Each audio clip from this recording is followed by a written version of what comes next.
Welcome to the ClearAdmit MBA Admissions podcast. I'm Graham Richmond, and this is your wiretaps for Monday, January 19th, 2026. Looking for an MBA experience where you're truly seen, supported, and inspired to grow?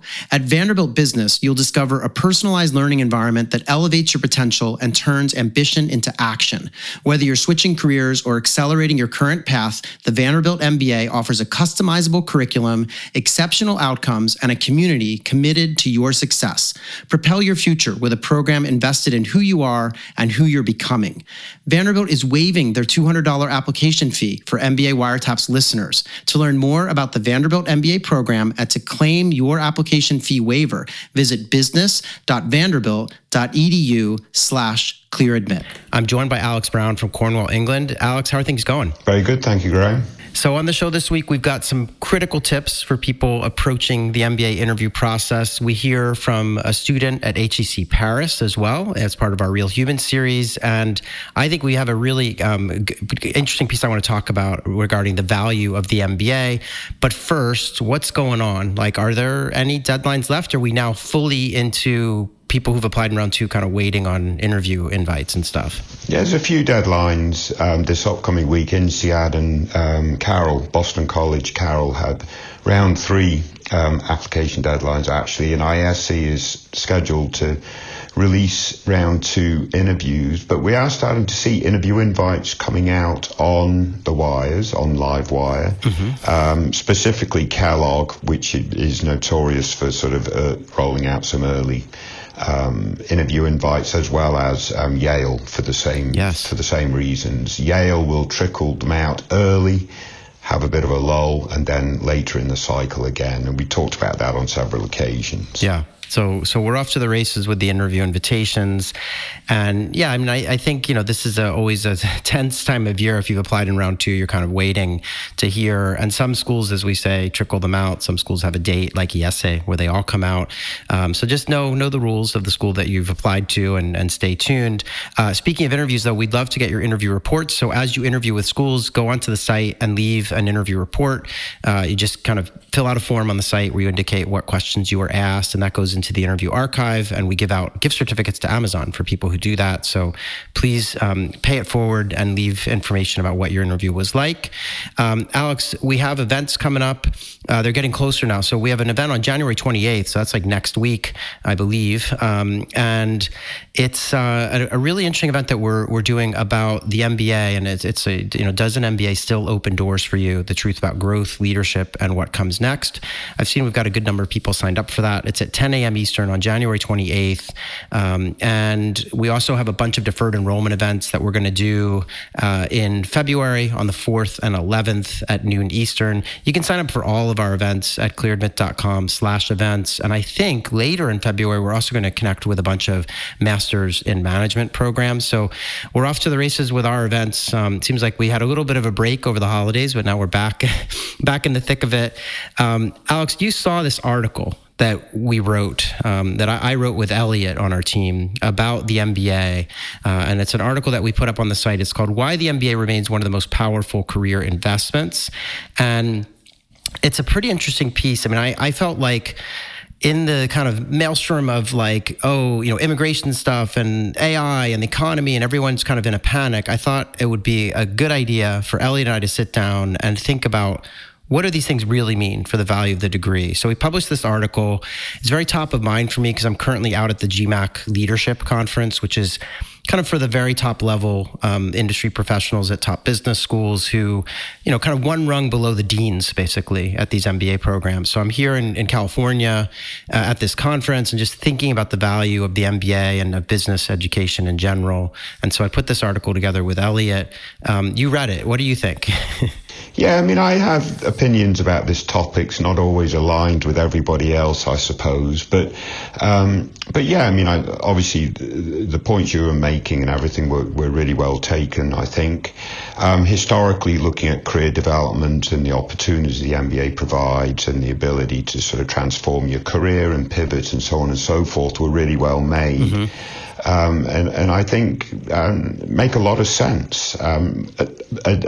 Someone would look at the other side and say, well, that data was based on last year, and is it holding true over the next year or two, given the havoc that AI is going to wreak on business and so on and so forth. So I think there is that potential counterpoint to consider. But that said, I spent quite a lot of time on LinkedIn, sort of, following thought leaders and stuff. And Ethan Mollick out of the Wharton School is someone I follow, and he just started I think he called it a 4-day entrepreneurship boot camp for MBA students, and basically made the point that with all these tools, and I think I made it clear this is for their MBA students. Yeah. But all these AI tools, anyone can now become an entrepreneur, a solopreneur, et cetera, et cetera. And he's running this boot camp / class, and it looks absolutely fantastic. I guess my broader point is, one of the reasons you are going to do your MBA now at some of these very elite programs that we cover is that their thought leaders, their faculty are really innovating how we should use AI in the workplace, and so forth. So I would be very, very sort of critical when I'm selecting schools to really analyze what are they doing in this space that can assure me that I am AI literate as I come out of the MBA experience. The other point that I wanted to make that I don't think was made as much in the article is the MBA is a generalist degree, and I think that's its power. Right? Yeah. You can specialize in whatever area you want, but you've still got to take finance, operations, marketing, human resources, etc. So you've got to know the spectrum of business. And I do believe AI tools are a bigger threat to specialists. Yeah.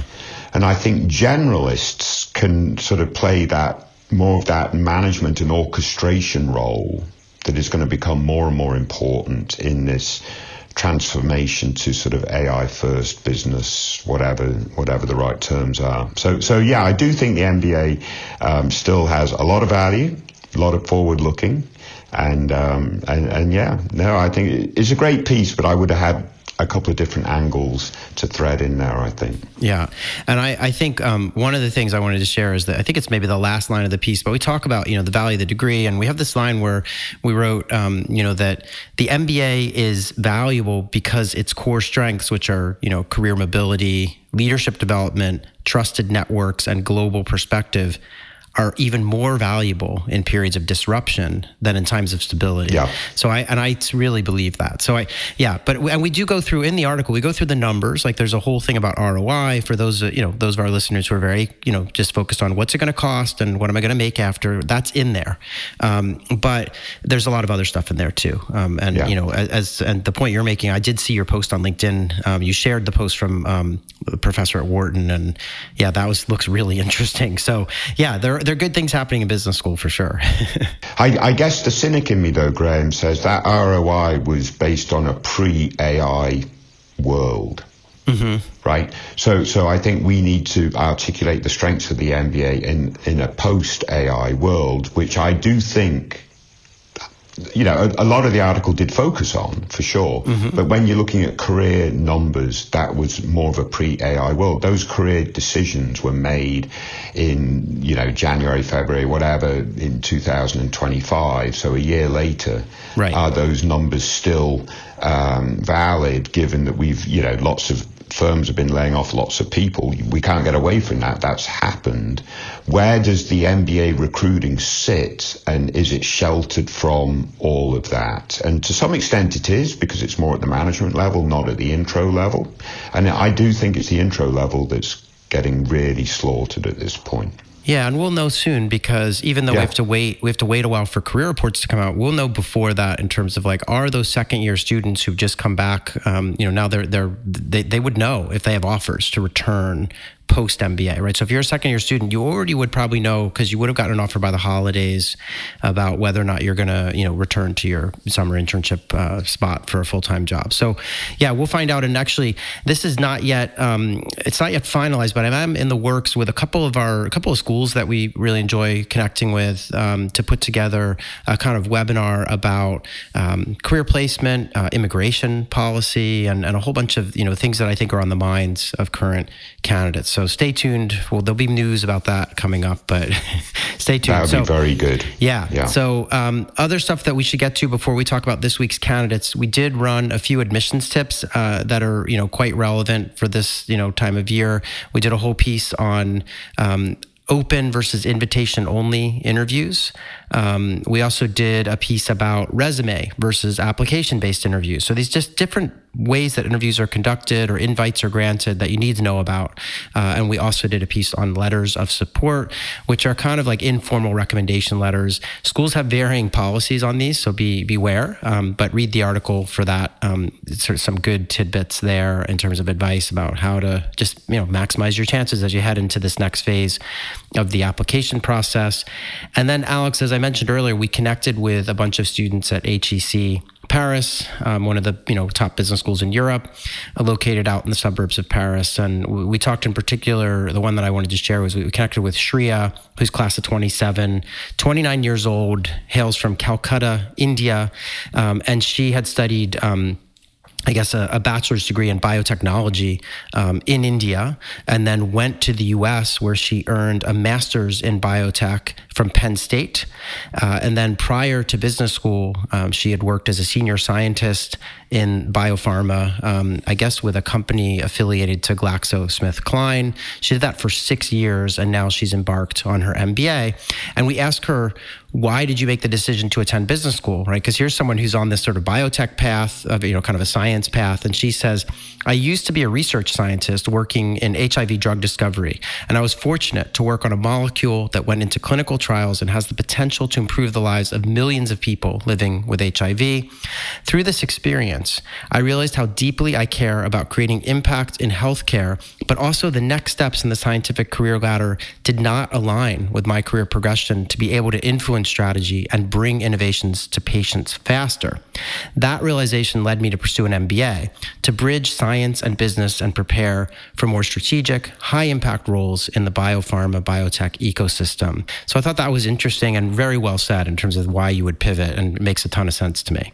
Yeah, absolutely. And the sorts of roles that they'll be seeking post MBA, I do think are roles that are somewhat protected from this sort of AI transformation, because they'll be leading and orchestrating, right? Yeah. In the science space, and we're going to need that type of work to obviously continue to innovate moving forward in science, which is obviously really super important and accelerating at a high rate right now because of AI. And I've heard at this conference that I've been at all week, from a number of deans talking about what they call durable skills. So these kind of soft skills we used to call them, but durable skills, and the ability, as you say, to orchestrate, connect things, critical thinking, all this stuff. And speaking of all that, we also asked Shreya, we asked her, what's one thing you've learned about HEC that surprised you?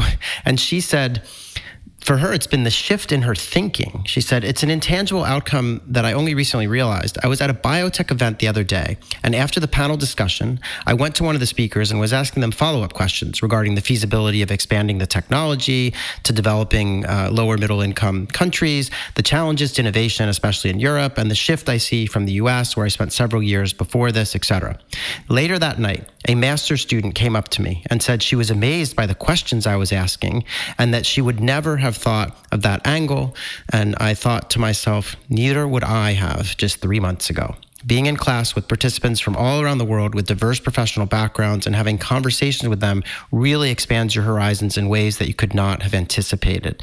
So I thought that was just interesting as a point that she's making about how her own way of thinking has changed because of the conversations and interactions she's having day in and day out with her classmates.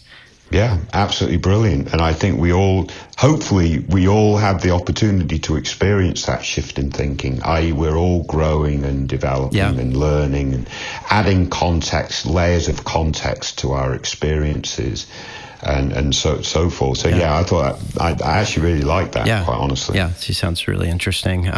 So other than that, I don't have anything. So we should probably talk about this week's candidates. Obviously, if you want to write to Alex and me, you can just write to info@clearadmit.com. Use the subject line wiretaps, and we'll drop you a line back. Anything on your side, Alex, before we talk about the candidates that you've picked? Let's kick on. All right. So this is wiretaps candidate number 1. So our first candidate this week has 6 schools on the target list and is looking to start school in the fall of 26. So the schools are Berkeley, Wharton, Stanford, UCLA, USC Marshall, and Yale.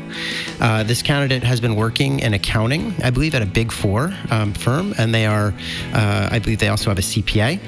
They want to shift from accounting into sort of management consulting. The GRE score is a 323, and the GPA is a 3.17. This person has 6 years of work experience, is located in Los Angeles, and would love to stay in LA post MBA. They also note that they're first generation and come from a low income background. These apps were all submitted in round 2. So this person's currently, awaiting word. And they do mention that the GPA was due to personal family circumstances and the fact that they worked throughout college. They also shared the fact that the GPA is split between university and community college, and they're wondering how to sort of share this, because they said 3.17 is, I guess, their GPA just from the university, but they did mention that their community college courses, they had a 3.55 before they shifted over to the 4-year institution. They also mentioned that in terms of extracurriculars, they're on the board of 2 nonprofits in their local community, and they do some leadership work for a pro bono consulting initiative at their firm, and founded a social impact organization during undergrad. So Alex, you had some back and forth with this candidate, but what do you make of their candidacy? Yeah, I like this candidate in as much as they seem to be someone that's come quite far, right? So their lived experience, I think they've managed to obviously get from a low-income background, first generation, started off at community college, transferred to a 4-year degree, has navigated obviously the career ladder, and has ended up being, they're a CPA and now a manager at a Big Four firm, and it seems like they're doing really well at their Big Four firm. I think they expressed that, and also they do significant amount of community work. They're on 2 boards, so in my mind, in their local community, but they're giving back, right? So they've seen how far that they've been able to navigate this lived experience, and they're also now giving back, and I think AdCom really appreciate that. So quite honestly, Graham, I think there's quite a lot to like about this candidate. The numbers, though, don't jump off the page by a long stretch, and that's going to be their challenge. So a 323 GRE is going to be below the medians of the very best programs on their list, maybe all the programs on their list. And the 317 GPA is also going to present challenges. Now, as you said, if they factored in their community college grades, their overall GPA would be a 355. So that signals to me that they were a 4.0 at community college or close to. Oh, that's right. Yes, you're right. Yeah. And that would bulk things up. So I presume, and get your opinion on this, Graham, that they would present both transcripts and include an optional essay that obviously also expresses that they had to work during their undergrad because, obviously they're first generation, low income and so on and so forth. But also, that they're starting off, they did well, maybe some things happened, family circumstance, I think they expressed, whilst they were in their four-year degree. But the proof is in the pudding, Graham. They do seem to be doing really well at work. Yeah, it's interesting because, the work stuff seems great. They're a CPA, they're working at a Big Four, and as you say, they've traveled a long way in terms of lived experience. So that all seems to check the boxes, as do the extracurriculars. They're active in their local community, they're doing some nonprofit work. But yeah, the numbers on the academic side are worrisome, although I agree with your approach. So one of the issues that happens if you go to community college and then you shift to a four-year institution, often what's happens is that your transcript at the four-year institution shows the credits coming in, but they don't leave the grades. It's sort of just listed as a credit. Right. And so I think you're right. They would have an incentive to dig out the transcript, get it from the community college that shows those grades, and to just indicate that, yes, I have a 3.17 because my university is only counting the courses that I took once I shifted. But I just want the committee to be aware that, I had a 4.0 in community college for 2 years before making the leap, and I had to work. And again, this doesn't need to be a long list of excuses or something, but just adding that context, I think, would be really helpful, because suddenly the 317 feels more like a 355. And, you just get a sense that, this person, I could see how it would happen. You go from community college to a four-year institution, and, it's like you're moving up a rung in the level of difficulty. And so there would be a setback. And if you're working, to pay for the tuition, it's all understandable. So that helps their case, I think, if they explain it. Yeah. Otherwise, I don't, the GRE is more or less in the ballpark. You're right. It's below at some of the schools they're targeting, but I think it's less of a kind of outlier than that 317 would be on the GPA side. So hopefully, we'll see what happens. They've applied. I want to wish them the best of luck. And I think what's nice is they have a range of admissions difficulty across the schools on their list. So I would hope that they'll land somewhere across this list. Yeah, and I think it's their lived experience, their success at work, as well as their extracurriculars that are really going to help them shine through. Yeah. So if they can use the optional essay to help, if they've used the optional essay, I should say, to help overcome the lower numbers, then hopefully at least they get interview invites, and then they can use the interviews to really express exactly where they're at now and their progress going forward. And if they didn't, like if they haven't done this when they applied in round two, then, you might wonder, I think it would be something to add, if they're interviewed. I think if a school's willing, they might want to just submit a supplemental statement to add to their file now. It depends on the school. They'll need to read the fine print, because some schools are open to you kind of adding something if you need to. You send a very polite email with an attachment with just a short, paragraph or two explaining what happened. That might be smart if they didn't address it the way that we've suggested they address it when they applied. Yeah. So, no, that sounds very good. Yeah. All right. I want to wish them the best of luck and thank them for sharing their profile on the site. Alex, let's turn to Wiretaps candidates number 2. So this second candidate has 5 schools on the target list and is looking to start in the fall of 2026 as well. They've got, Kellogg, Stern, UCLA, UT Austin, and Washington Foster. This person's been working in consulting, but is looking to pivot into marketing. They have a 323 on the GRE as well, and a 2.84 undergraduate GPA. 5 years of work experience, located in Chicago. Alex, you had some back and forth with this candidate. Would you be willing to just share that and take us through any of the other details here?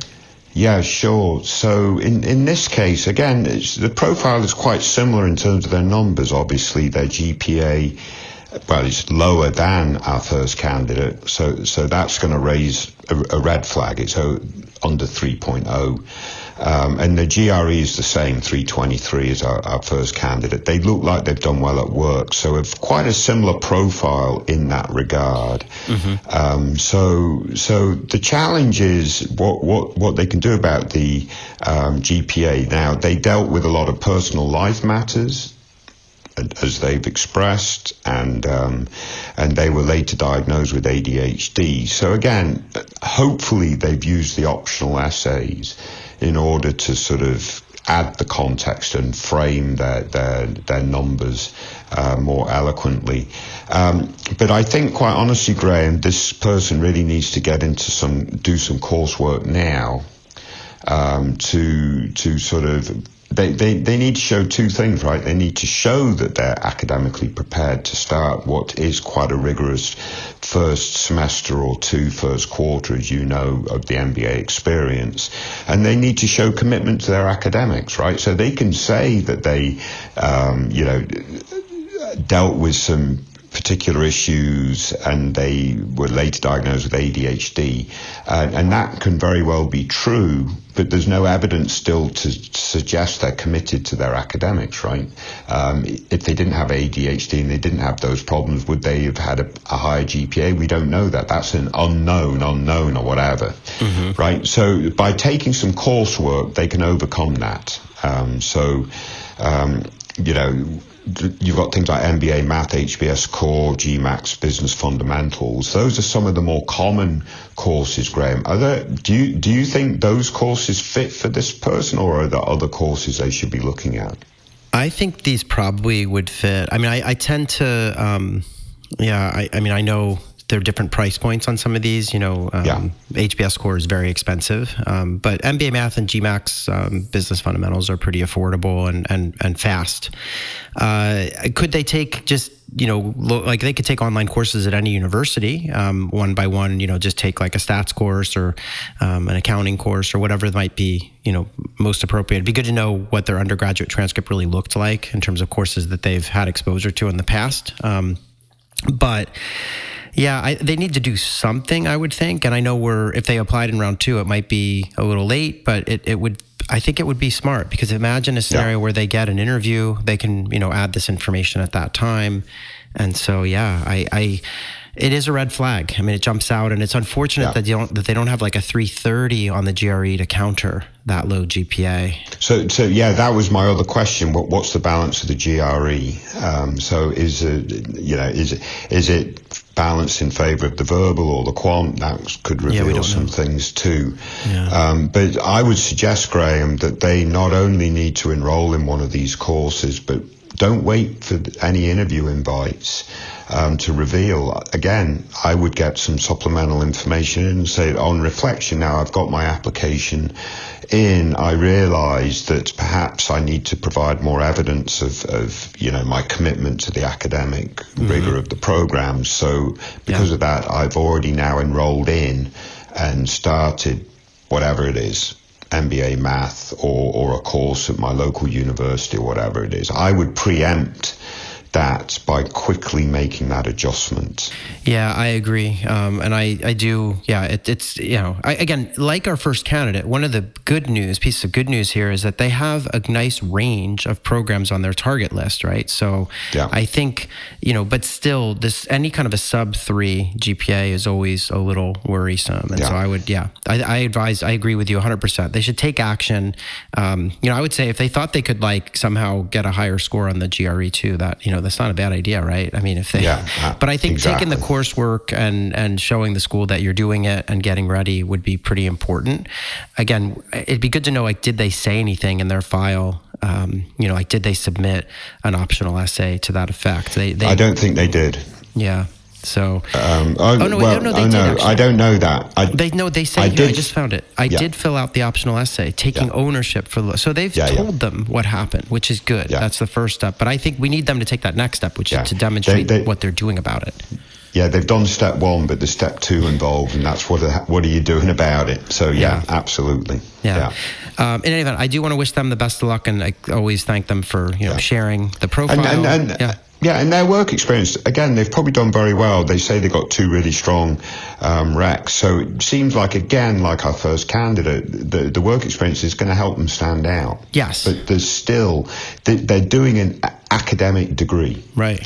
And they're going to classrooms when they're doing their MBA. So the AdCom they're going to, this candidate might get, 10 out of 10 for work experience and all the other stuff. But if they get 2 out of 10 for the academic preparedness, I'm not saying this is how schools explicitly do it, but my point is a bit broader. The academics is a separate type of evaluation than work experience. So one does not compensate for the other. Yeah, and you're right. I mean, because they've had a bunch of promotions, they've done a lot of good things at work and consulting, and they seem to. I mean, I don't know what the details are of their marketing plans post MBA, but they're interested in marketing. So assuming that all that lines up, you're right. It's just that they haven't ticked the box on the academic readiness. Yeah. So, in any event, hopefully they'll get started on that and get word to the schools that they're taking these classes and are on their way to being able to demonstrate that. But I want to wish them the best of luck. Let's move on and talk about Wiretap's candidate number 3.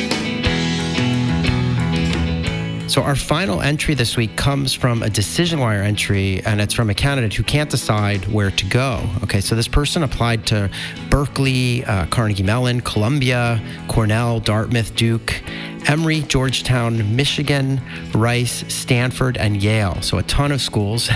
And they got some pretty impressive results. So they got into Carnegie Mellon with an $80,000 scholarship. They got into Columbia with no money. Cornell gave them an $80,000 scholarship as well, so they were admitted there. They got into both Dartmouth and Duke. Dartmouth gave them no money. Duke gave them $100,000. They also got into Emory, Georgetown McDonough with a full ride, Michigan Ross with $40,000 in scholarship, and finally Rice Jones with $90,000. So a lot of good results. I'm just looking through the data here, and it looks like they didn't get into Stanford or Yale, but I believe they may have run the table otherwise. So they did very well. That's a lot of apps to submit.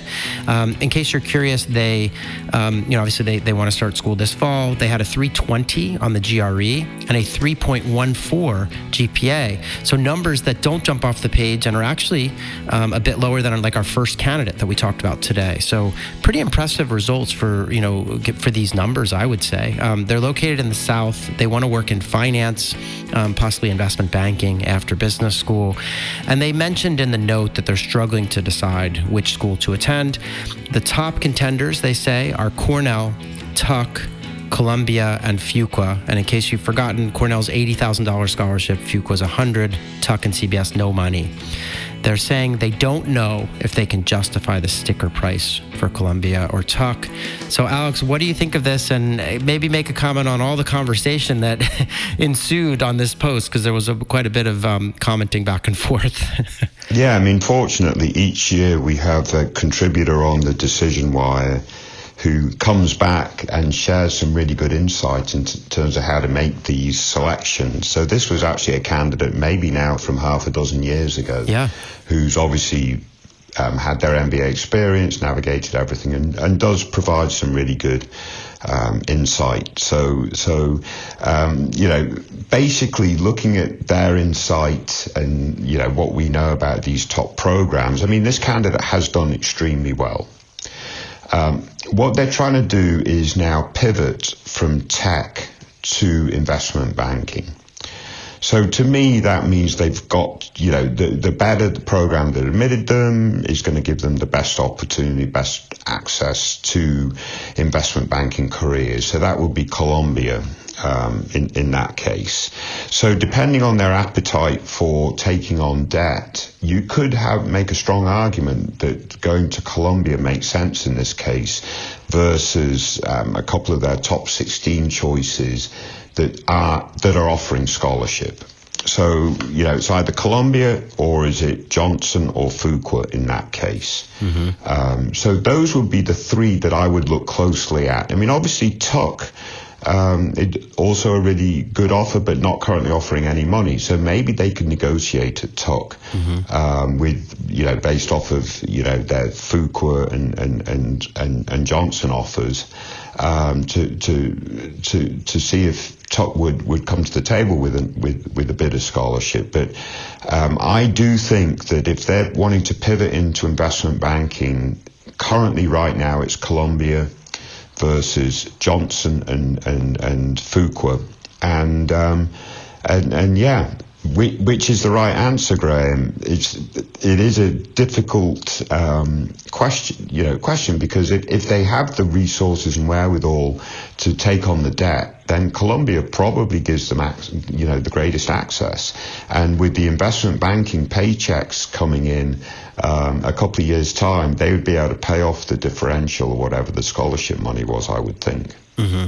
Yeah, this is a really interesting scenario, and I love your idea of potentially going to Tuck and saying, hey, look, I have $100,000 from Fuqua, but I have a real fit with Tuck. I want to be in the Northeast. I'm hoping to land in New York. And I remember we did an article not too long ago that was sort of just showcasing a whole bunch of people working in finance from Tuck in New York City. And so there's a pipeline there.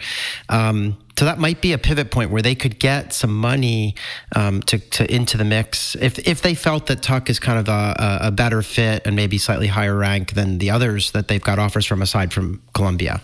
At the same time, we talked about this last week. Cornell has this amazing track record with investment banking, and so if this candidate is maybe they're already in debt from undergrad or they're risk averse in some way, the scholarship at Cornell of $80,000 is pretty darn good, and Cornell is, arguably the school alongside CBS that's best positioned for these banking jobs. Yeah. So it depends on their risk appetite. And I will say, you look around what's happening in America right now, and not just with AI, but just everything that's going on in the economy, politics, et cetera. And you could see how someone might be a little less risk seeking, and how the kind of nice scholarship from Cornell and that pipeline into the banking jobs in New York could be pretty effective. So this is going to come down to their personal preference. I will also add that when you look at Tuck, Fuqua, and Cornell, you have these kind of smaller, close-knit, non-urban, MBA experiences, and they're different than the experience that you would have at a Columbia or a Stern or a Wharton or schools that are in, a large city. So they need to think that through as well. But I mean, gosh, I'm pretty impressed with the number of offers and the amount of scholarship across the board here. So they should be really patting themselves on the back.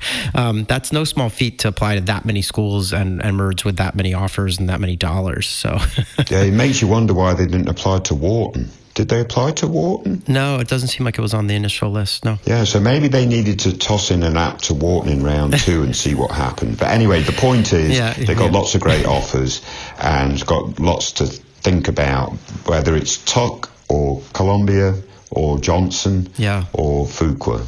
Maybe in that order, who knows? Yeah, it's tricky. Yeah. So anyway, I want to thank them for sharing their conundrum, and hopefully not us really, but our special guest who always posts a Decision Wire, as you point out, provided a lot of really interesting insights into the recruiting process. So best of luck to them as they make this decision. Alex, I think we've wrapped up here. We'll do it again next week. I will probably be terribly jet lagged by the time I get back to Paris from California, but it's been a pretty glorious week out here with sunshine and the views of the Pacific Ocean, so I can't complain. No, very good. Good luck when you get back to this side of the world. It's one storm after another. And but anyway, everyone, stay safe, take care. We'll do it again next week.